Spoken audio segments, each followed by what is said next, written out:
Welcome to Global Health and Wellness Practitioners YouTube channel, where we're giving exposure and connecting great practitioners while educating and promoting comprehensive health and wellness globally.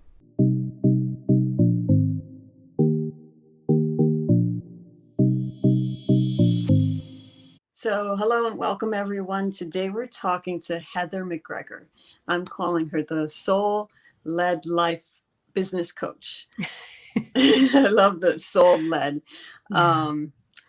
And so she's a life coach and she helps people. She was on a backpacking trip for 14 years. So who's jealous? And she worked in corporate, I believe, for 14 years. So now she became a life coach and she's integrated all her meditation and programs and experiences into what she's doing as a life coach and helping people to really lead their life from their soul and more of a natural, getting in tune with their natural selves. So welcome, Heather, and you can expand on that a little bit. Thank you, Stephanie. Thanks so much for having me here today.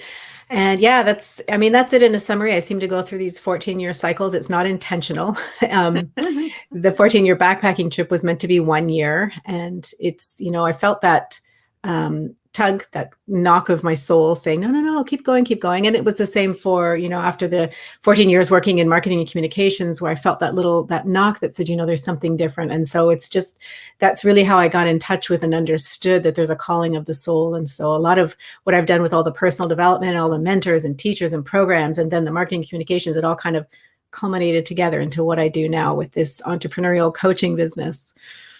So yeah, it's been quite a journey.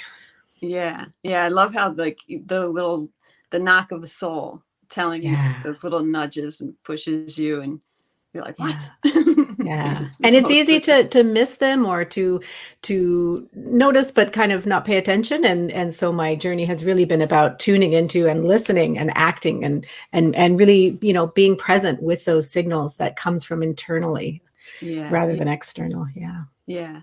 So Heather is going to be speaking about the cycles, our cycles as women, and when it's time to act and when it's time to go in. She's going to, as entrepreneurs, how important this is in our businesses. Yeah. I'm so happy to be talking about this. There are so many, there's so many female entrepreneurs come online. I'm going to say since COVID. I mean, it's always been a lot, but it's just been this rush. And I think that what I've experienced with some of my clients and other colleagues that I work with is this, lack of awareness, for a better word, or lack of tuning into where they're at with their menstrual cycle each month.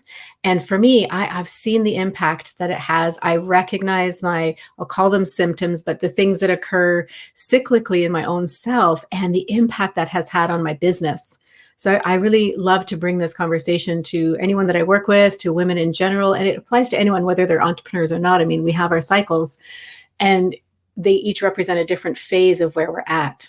And so for me, I know that when it's, you've had your cycle and you've come out and now you're in this phase where you have this clarity and you have this energy, and it's that energy of creation, and it's time to be moving and making things happen and doing your interviews and doing your lives and things like that. And then you ovulate and things start to change. And you head towards, so that's usually a 14-day period, different for every woman, as we all know. And then from there, you start to head into the cycle again. Excuse me. And when you're in your cycle, that's the time to go in. That's the time when your intuition is there, when you have ideas and inspiration coming out. But for me, and for a lot of women I connect with, is also the time where we don't speak as eloquently. It's harder for the brain and the mouth and the throat to all be in coherence, because we're not meant to be external during that time when you're in your flow, in your cycle. And so for me, that's the time where I start to go into visioning and really deep journaling and really focusing on what's next for my business and how do I want to do things, but it's all coming from within. And so really tracking my cycles has been helpful. I actually do it on my business calendar. So I know this is my, creation phase. This is my inward phase. I know where I'm going at each cycle. And it's been so beneficial for me to try to not schedule lives and interviews where I know my brain and my mouth aren't going to be functioning in coherence, because that's not fun. It sounded like stirring like a pot of soup, like all the pieces are all separate And that's when Yeah. they're all separate and they're all fragmented, and then stirring it together to let it all meld and see each Yeah. other. Yeah, absolutely. And I know also that one of my things that I get very clumsy. So before my cycle, I drop things, and it's another a little indicator like, okay, now's my time to start going inward and not pick up crystal glasses and things like that, because there's an impact, and I've seen it happens over and over, and just recognizing those signals, I learn how to work with my own flow, and applying that to my business it's beneficial in so many ways. Right. Yeah. Because then Yeah. the time when you're clear and clarity is there, that's the time to go live. And Yeah, exactly. When you're working in a different harmony, a different function, it's more external. Your energy is ready to be out there and creating. And then, ovulation comes and you start to nest a little bit. You start to clean up your space. You start to get ready for that inward cycle again. And also noticing how it flows with the moon. I mean, we've got full moon and new moon, which are same energies. And sometimes my cycle lines up with the moon, and that's really good. New moon, and I'm inward and I'm on my cycle. That's amazing. Sometimes it doesn't match up. So there's the full moon energy, which is, energetic and lively. And then if I'm in my cycle and I'm in that quiet inward space, it can feel a little bit push and pull. And so really for me, the value has been in recognizing, where am I? Where is my cycle? Where am I at right now? So that I can make my decisions and choices from there. I'm really impressed with how you came up with this and how you really recognized it and really honored it. Yeah. I mean, that's been a journey too. And one of the best things for me, I have a daughter and a husband, is that they always know where I'm at. So they can tell when I start speaking a little differently or acting, we know what's going on. So it clears the path in the houseway, which is beautiful as well. I'm really, really grateful for that. And just, bringing that awareness to children and to the masculine as well has been really, really great. And I'm so thankful. My husband is very understanding and honoring of all that as well. But it's been a journey. And I think for me, the biggest thing has been just tracking it and becoming really intimate and familiar with how I act and respond and what my signals are, and then being able to work from there. It's been quite a journey. Yeah. Yeah. Yeah. Yeah. My son can pick up like, oh, you're off. Yeah. Beautiful. I love hearing that. That's amazing. Yeah. Yeah. And that's a really good thing you said, because often women, and I say it myself, and I hear lots of them say it, we feel off. And I've started to change that language. It's not that I'm off, it's that I'm in a different phase. Yeah. Because our culture has put this shame on it, and this, don't talk about it. It's taboo. And I think it's just really time to break that down and bring it out. And we're not off, we're just inward, and we're actually in a very powerful place. Powerful. Yeah. It's very powerful. Yeah. I'm sure, most women know that when you tune into it, you realize like there's a power happening within as you're shedding and releasing. And so I try not to say that I'm off anymore, but just, this is the phase I'm in right now. And recognizing also that, because sometimes it's frustrating. Sometimes you have to go to your job and do things when you're in that inward phase. And so just being able to recognize that it is a phase and it will change, right? Sometimes I've seen some folks get really sort of, I can't speak probably, get very down on themselves. It's like, no, it's just where you're at. It's going to change. Everything changes. You're going to get out of it. Yeah.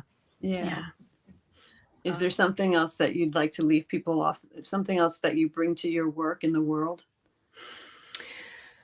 Yeah. I mean, we kind of segue to it with just shifting the word off. And so I really like to work with people around their language, understanding the words that they're choosing to use, whether it's internally, those self-deprecating things that we think over and over, the limiting beliefs that we think internally or externally, and just really bringing an awareness of language to how you think about yourself, how you speak yourself into reality, and how you use the vibration of language to bring things into being. And so if we look at the cycles, when you're in that internal phase is the time when you get in touch with it. And when you're external, again, just being really conscious and aware of the language that you use and using it to help shift tiny, tiny shifts. For example, like we just said, I'm feeling off, to I'm in this phase of my cycle. It's a minor shift in language, but it has a big impact on our energy and how we feel and think about ourselves. So that's something that I really like to work with people, is and just to be aware of when we're using words that are maybe less empowering, and seeing where you can just do a tiny little shift where it actually opens up a whole bunch more when you choose a different and more empowered language for yourself. Right. I get so excited about that. And I think not something that's totally opposite that you're not feeling, something that's that next level. Yeah, to bring absolutely. Yeah, yeah. a little. And the feeling is so important, right? That's really your vibration, the way you're Right. feeling is how you create. And so languages has a huge impact on that. Yeah. Yeah, yeah, So, beautiful. so thank you, Heather, for bringing this information so quick to You're us. I get so excited and I tend to, it's like the energy just flows through me and I get going. Yeah.